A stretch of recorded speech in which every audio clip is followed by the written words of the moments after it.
A Day in My Life, ngobrol bareng teman tentang seleksi mandiri UNS. Halo semuanya, aku Ajeng Septi dan biasanya orang-orang memanggilku Ajeng. Oke, hari ini aku ada janjian sama temanku. Kita udah agak lama ya nggak ketemu, karena memang kan sekarang sudah disibukkan dengan kegiatannya masing-masing.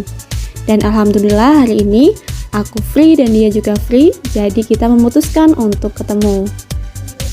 Dan sekarang dia melanjutkan pendidikan dan menjadi mahasiswa di UNS jalur seleksi mandiri. Oh iya, maaf banget ya, tadi aku tuh nggak pakai helm karena memang rumahnya tuh cukup deket dari rumahku. Jadi aku nggak pakai helm. Tapi itu bukan contoh yang baik ya, jangan dicontoh. Tapi kalian juga jangan lupa ya buat selalu mematuhi protokol kesehatan, yakni tetap menggunakan masker. Meskipun sekarang kan udah boleh ya nggak pakai masker, tapi nggak tahu kenapa rasanya kalau misalkan nggak pakai masker itu kayak membuka aurat karena mungkin udah kebiasaan kali ya. Oke, lanjutkan perjalanan lagi menuju ke rumahnya Ninda. Nah, seperti tadi yang udah aku sampaikan bahwasannya temanku Ninda ini merupakan salah satu mahasiswa di UNS, yang mana dia masuk ke UNS ini melalui jalur seleksi mandiri. Kebetulan banget gak sih, kali ini aku juga pengen bahas tentang seleksi mandiri UNS.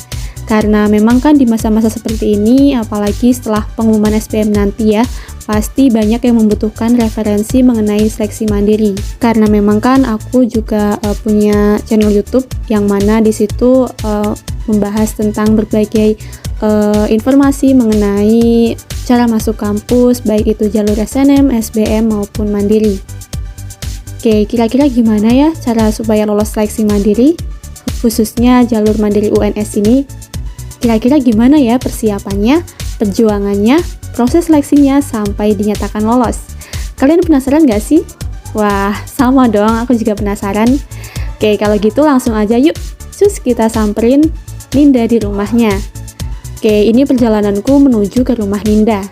Indah banget ya pemandangannya, masih hijau, ada sungai juga di situ. Jujur sih aku tuh suka banget lihat pemandangan yang masih asli seperti ini. Karena kan sekarang itu banyak banget ya lahan-lahan yang tadinya sawah itu udah dijadiin perumahan dan juga dibangun berbagai bangunan-bangunan. Jadi kesannya itu jadi panas. Nah, kalau kayak gini kan enak ya, masih sejuk dan juga dingin. Alah, malah jadi bahas yang lain ya. Oke, maaf ya, itu intermezzo aja. Oke, kita lanjutkan perjalanan menuju ke rumah Ninda.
Oke guys, Oke semuanya, aku udah sampai di rumahnya Ninda dan sekarang aku lagi nunggu dia tuh lagi dandan. Oke, kita tunggu ya di sini. Sambil lihat-lihat pemandangan yang sangat indah ini, tuh langitnya cerah kan ya. Nah, di sana juga kelihatan kan ya banyak kendaraan yang lewat karena memang hari ini bukan hari libur, jadi mungkin banyaklah orang-orang yang melakukan aktivitas gitu. Tapi cukup panas ya ini ya, panas banget. Bahkan ini menurut aku sih panas banget ya. Karena memang samping jalan raya selain panas juga bising. Aku juga bingung nanti bikin videonya gimana nih, bising. Tapi semoga aja bisa terlaksana tanpa alangan apapun. Oke, sambil nunggu Ninda, kita lihat teasernya dulu yuk, teaser video ini yang udah aku buat.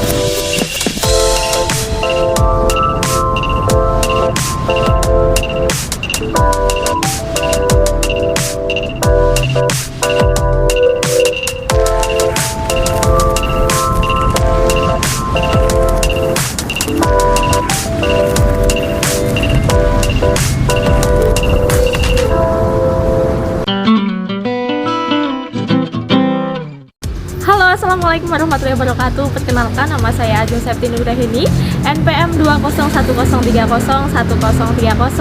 Oke, bagaimana kabarnya semuanya? Semoga sehat-sehat ya, amin. Bagaimana nih pengumuman hasil SBMPTN-nya? Oke, selamat buat yang dinyatakan lolos SBMPTN. Semoga ini dapat menjadi langkah awal buat kalian merintis kesuksesan dan juga impian-impian kalian. Dan buat yang dinyatakan tidak lolos dalam SBMPTN, tetap semangat ya. Sedih boleh, sehari, 2 hari, 3 hari, boleh kok sedih. Karena memang itu kan yang kita rasakan itu, jangan ditahan-tahan. Kalau misalkan kalian sedih, jangan ditahan-tahan. Sedih boleh sehari, 2 hari, 3 hari. Tapi kalian juga harus berpikir bahwasanya dengan berlarut-larut dalam kesedihan itu tidak akan membuat tulisan lolos itu tuh berubah. Kalian tuh harus berjuang kembali untuk meraih impian-impian kalian. Karena kalian tahu gak sih pepatah kayak gini, yang bilang bahwasanya banyak jalan menuju Roma gitu. Nah, begitu juga dengan filosofi kehidupan. Banyak jalan menuju kesuksesan. Jadi, banyak jalan pula menuju impian-impian kalian. Kalau misalkan kalian punya mimpi untuk berkuliah di PTN, dengan tidak lolos di SBMPTN ini itu bukan akhir dari segalanya. Karena untuk masuk ke PTN ini tidak hanya dari jalur SBMPTN, ya begitu. Jadi, janganlah kalian merasa putus asa bahwa merasa ini tuh udah gagal. Jangan. Dengan gagal SBMPTN itu bukan gagal segala-galanya. Jadikan start buat kalian memulai usaha-usaha baru yang nantinya pasti akan dapat mengantarkan kalian menuju impian kalian. Nah, kayaknya nggak seru ya kalau misalkan aku tuh ngomong sendiri kayak gini. Akan lebih seru tentunya kalau misalkan berbincang-bincang nih sama narasumber yang tentunya sudah berpengalaman dalam menjalani atau memaknai arti sebuah kegagalan, khususnya kegagalan SBMPTN.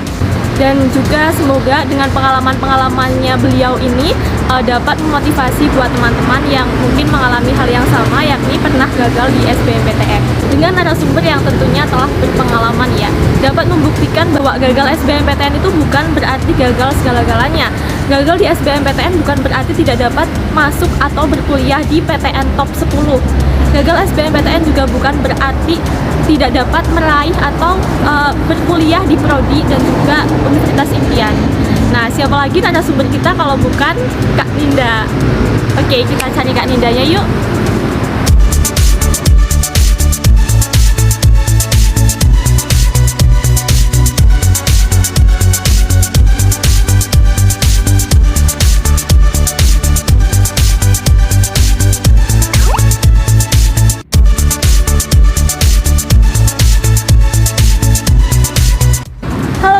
Halo. Bagaimana kabarnya nih? Baik sih. Baik, alhamdulillah ya.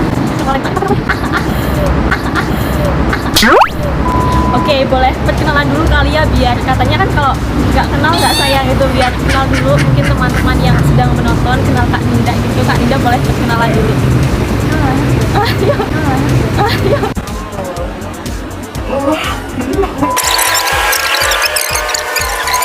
Oke. Halo semuanya, kenalin nama aku Ninda. Aku merupakan salah satu mahasiswi di UNS. UNS Solo. Wah, luar biasa sekali ya Kak Ninda ini di UNS ya? Iya. Ambil prodi apa kalau boleh tahu?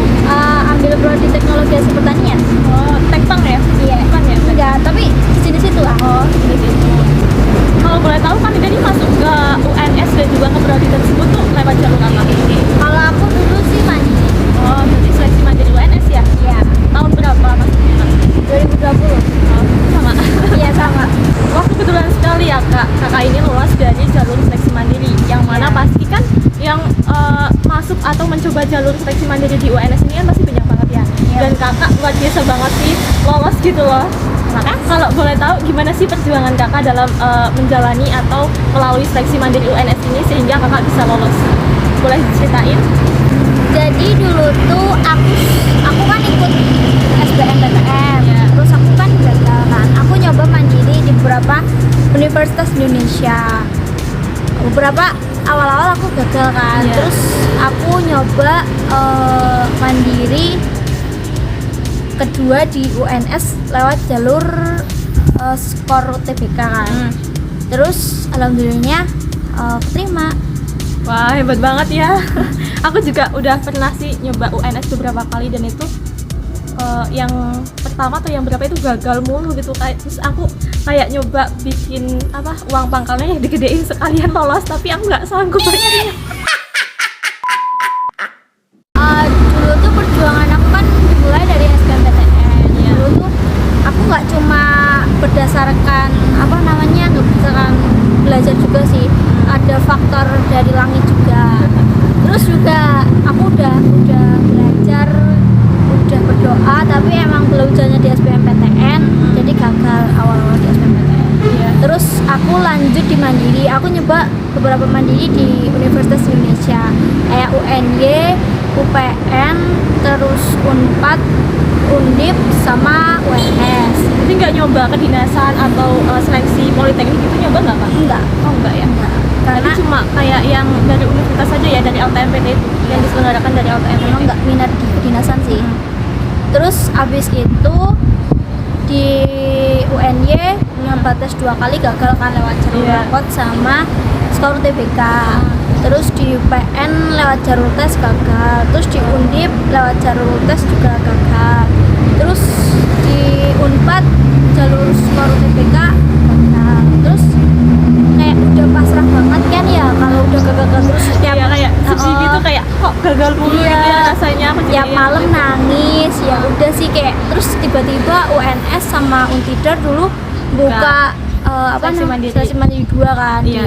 Di UNS aku nyoba dong seleksi mandiri 2 sama di Untidar, ambil jurusan teknologi hasil pertanian sama agribisnis dulu. Itu yang di UNS-nya? Yang di UNS. Yang di Untidarnya? Ngambil pendidikan IPA sama pendidikan biologi. Dan diterima di UNS? Dua-duanya diterima. Oh, dua-duanya diterima. Ya. Terus ini milih berarti ya? Di UNS ya.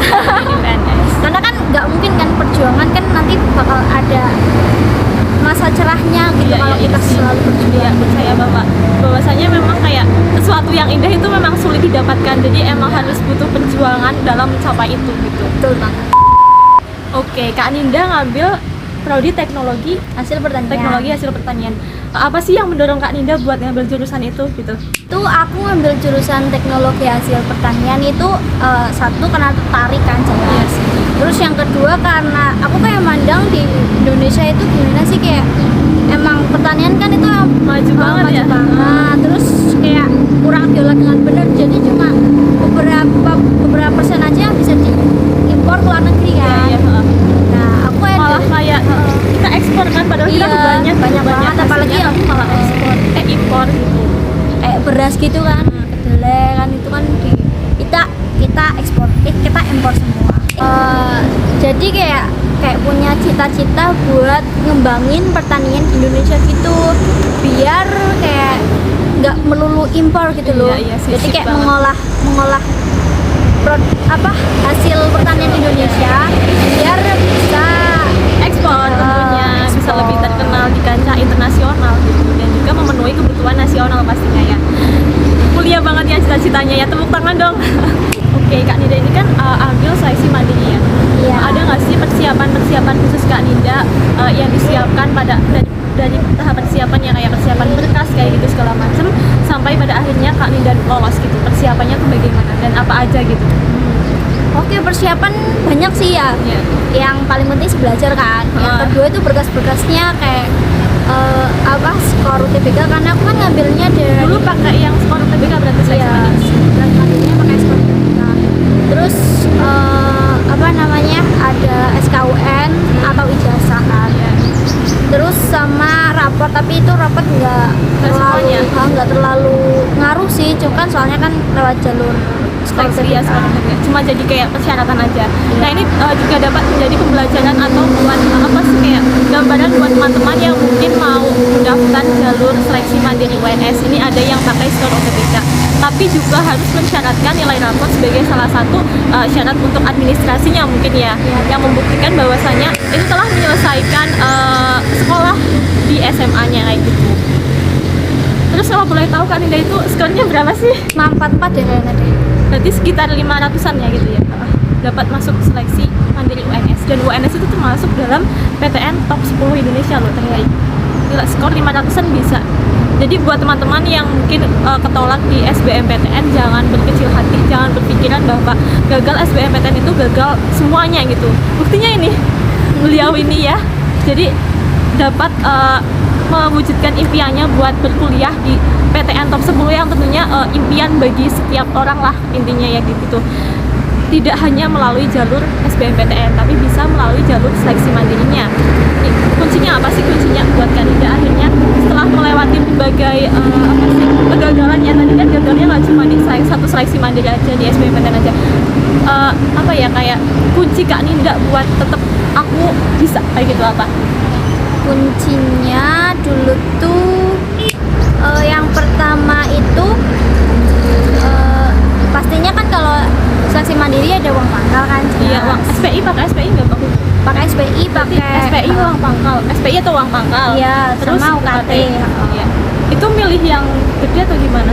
Aku dulu sih milih yang nomor 2. Oh, berarti bukan yang gede banget gitu ya. Gede banget. Terus habis itu tentu ada motivasi dari orang-orang terdekat kayak keluarga sama yang paling penting orang tua sih. iya. Terus kayak ada rasa tersendiri buat kayak aku harus sukses gitu biar orang tua seneng sama suksesan aku gitu, bagian orang biar tua bisa juga. membanggakan gitu Iya, untuk orang tua ya, membanggakan. bahwasanya ini loh anakmu bisa sukses gitu. Iya, gitu. Tadi kan Kak Ninda bilang ya bahwasanya ada uang pangkalnya gitu yang harus diisi. Nah, menurut Kak Ninda ini apakah uang pangkal itu sangat mempengaruhi kelolosan gitu kalau apa enggak? Kalau menurut aku sih bisa dibilang iya. Soalnya kan seleksi mandiri ya. seleksi mandiri kan. Karena kan di seleksi mandiri kan udah ada list-listan urutan uang pangkal. uang pangkal Daftar gitu uang kan, pangkalnya ya, dari pilihan. yang paling dari 0 ke atas sampai isi terserah itu ada. Oh, jadi kayak pilihan itu ada ya? Ada. Terus ya itu. Jadi uang pangkal itu bisa dibilang mempengaruhi, tapi kan kita nggak tahu kan UNIF itu sistemnya Penilaiannya gimana. gimana? Benar. Cuma karena ada di situ ada list pilihan uang pangkal yang harus dipilih pesertanya, jadi itu kurang lebih ya kayaknya ya menurut peserta itu pasti adalah salah satu adalah beberapa persen pengaruhnya buat kelolosan dia gitu. Tapi dengan adanya uang pangkal yang banyak itu, kita nggak harus berpatok dengan yang paling gede itu enggak. Jadi Ada emang kok, harus disesuaikan dengan kemampuan kita juga ya. Ada kok yang SPI-nya milik 0 dia lulus walaupun ada di Unpad dulu. Itu karena faktor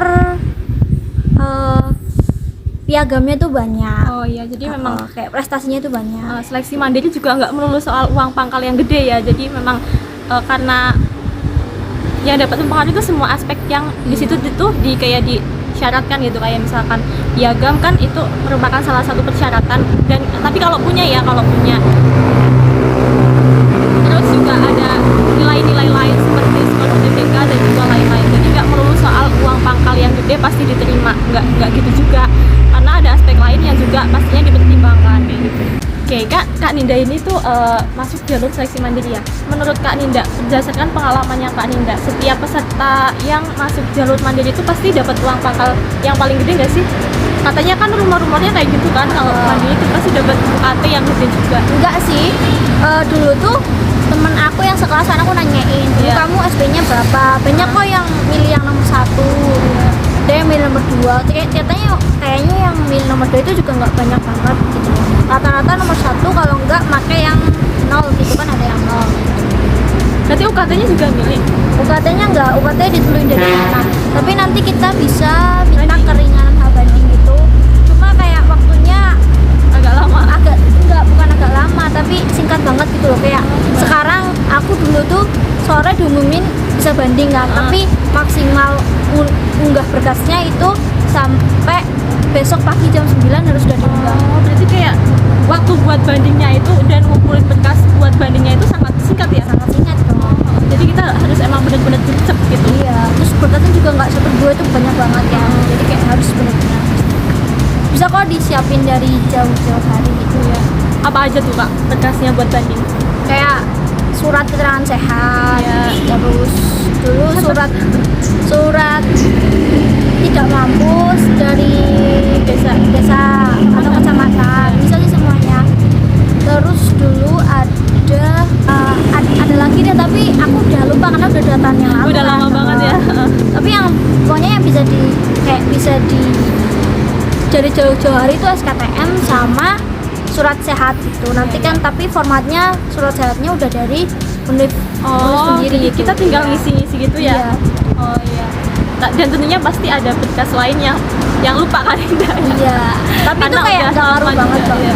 Udah lama juga soalnya udah tahun yang lalu kan. Jadi mungkin nanti juga kalau misalkan teman-teman mau banding nih, kalau udah diterima ya di UNS terus mau banding tentang UKT, nanti pasti ada informasi untuk persyaratannya apa aja dari pihak kampus. Oke, ini kan ini langsung berarti ya nggak gap year ya? Enggak kayak biar langsung. Langsung berarti Iya. langsung daftar seleksi mandiri waktu itu. Iya, langsung banget. Nah, menurut Kak Ninda ini kalau misalkan gagal di SBMPTN itu mending gap year atau mending langsung gitu?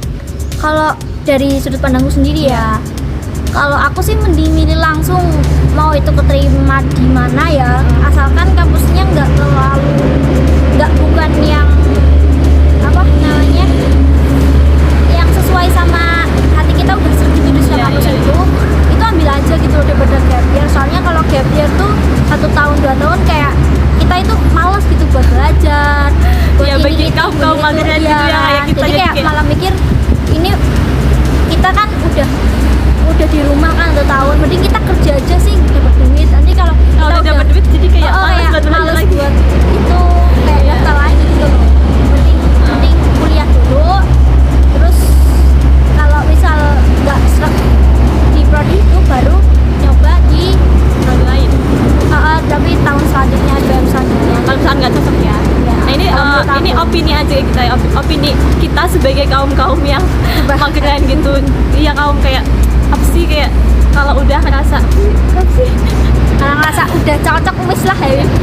yang takutnya itu kalau misalkan udah terlalu nyaman kerja misalkan karena gap year ya, jadi memutuskan untuk apa ya, kayak ini daripada ngapain mending kerja, terus kerja kan dapat duit gitu. Nanti kalau misalkan di kitanya gitu kayak terlalu nyaman dapat duit, jadi kayak malas gitu buat mikir lagi gitu. Tapi itu kalau opini kita, kalau misalkan teman-teman bisa apa ya, kayak bisa, tentunya kan setiap orang punya kepribadian atau punya apa sih, kayak rasa yang beda-beda gitu nggak sih? Iya.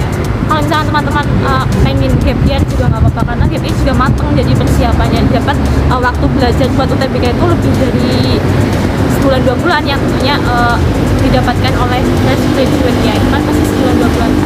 Kalau misalkan gap year itu kan punya waktu yang tentunya intensitasnya lebih panjang dan juga lebih lama, dan tentunya insya Allah persiapannya juga jauh lebih matang karena telah mengalami pengalaman UTBK juga kan. Jadi kalau soal ini tuh opini setiap orang ya, kalau kan ya, karena kan Linda punya opini mending langsung gitu biar enggak apa sih, karena takutnya itu nanti terlalu nyaman dapat duit gitu, jadi kayak malas buat kuliah lagi. Oke. Terakhir nih Kak, ada nggak sih pesan-pesan dari Kak Linda buat adik-adik yang mungkin sekarang sedang mengalami gagal di SBMPTN ya, buat ayo semangat gitu, meskipun gagal harus semangat. Pesan motivasi gitu ya. Buat kalian yang belum gagal itu Belum gagal, belum lolos belum lolos UTBK, belum lolos SBMPTN. buat kalian itu yang belum lolos SBMPTN itu jangan sedih dulu deh, karena kan rencana Allah itu lebih baik kan. Sip. Kalau kita nggak lolos SBMPTN, nggak tahu kan kita bakal lulus di mandiri lah, jalur entah itu skor TBK atau rapot atau bahkan tes gitu kan. Yang penting nyoba gitu ya. Nyoba dulu aja gitu kan. Kalau misal belum ditakdirkan buat kuliah di tahun ini, kan masih ada tahun depan gitu loh. kalian harus lebih semangat belajar biar kalian bisa lebih diterima di universitas yang lebih tinggi dari yang kalian mau gitu. Kayak contoh UGM. Yeay, hebat banget ya, kayak sangat memotivasi gitu. Tepuk tangan dong buat Kak Ninda. Pokoknya intinya kalau misalkan udah gagal di SBMPTN, jangan berlarut-larut dalam kesedihan gitu. Sedih boleh sih, karena memang kan apa ya, kayak yang aku pernah ngalami gitu sih, ditolak gitu ya. Jadi emang sedih boleh, sehari, 2 hari, 3 hari stop. Setelah itu carilah energi lagi, bangkit lagi buat mencapai mimpi itu. Karena kalau misalkan berlarut-larut dalam kesedihan itu nggak bikin kita dapat meraih mimpi gitu. Karena mimpi itu butuh perjuangan gitu, yang pastinya nggak mudah. Oke, semoga perbincangan kita hari ini dapat memotivasi dan juga bermanfaat buat teman-teman semuanya, khususnya yang sedang berjuang dalam masuk ke PTN gitu. Terima kasih buat Kak Ninda karena telah bersedia ya Kak ya, bersedia buat ya berbincang-bincang gitu. Semoga Kak Ninda tentunya dapat melanjutkan apa ya, mimpi-mimpi yang selanjutnya, dapat dilancarkan urusannya ke depannya. Makasih ya Kak. Ya, makasih. Semoga bermanfaat. Oke, terima kasih buat yang telah menonton video ini. Semoga video ini dapat bermanfaat buat teman-teman yang tentunya mungkin sedang berada di titik di mana teman-teman gagal SBMPTN gitu. Oke, sekian yang dapat aku sampaikan. Aku dan Kak Ninda ya, mohon maaf apabila terdapat kesalahan kita dalam bertutur kata tadi. Semoga dapat bermanfaat buat teman-teman semuanya. Sekian, wassalamualaikum warahmatullahi wabarakatuh. 3, 2, 1.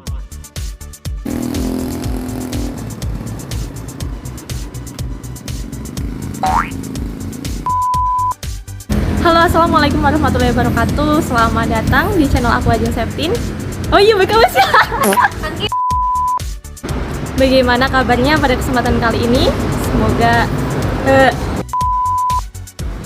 mau tanya dong, setnya view yakin suara? Yuk berusaha mantapkan langsung bersuara. Alhamdulillah ya.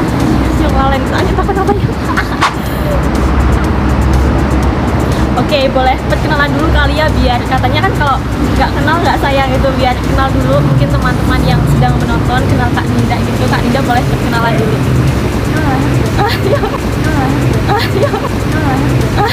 Apa?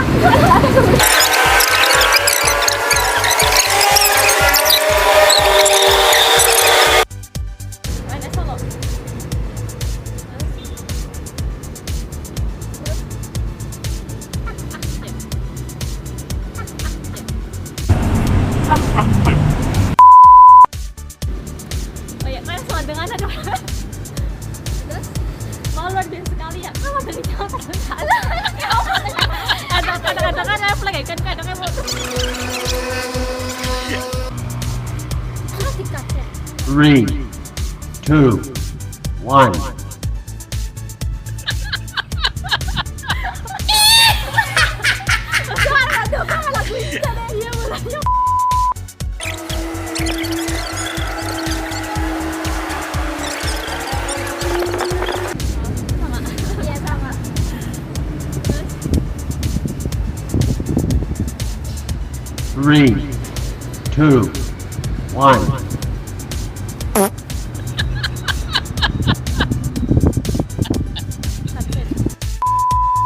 Udah.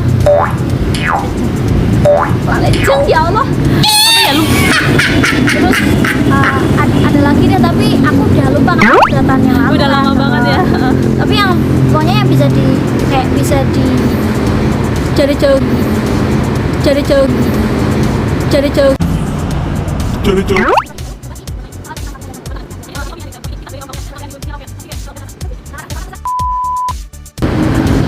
Oke, terima kasih buat teman-teman yang sudah terima kasih buat teman-teman yang sudah berkenan meluangkan waktunya untuk menonton video ini. Semoga video ini tentunya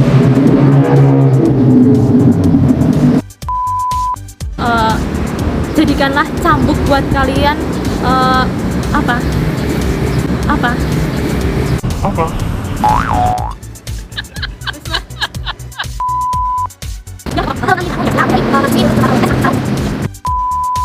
Itu gagal mulu gitu, kayak terus aku kayak nyoba bikin apa uang pangkalnya digedein sekalian lolos, tapi aku nggak sanggup bayarnya, aku nggak sanggup bayarnya, aku nggak sanggup bayarnya.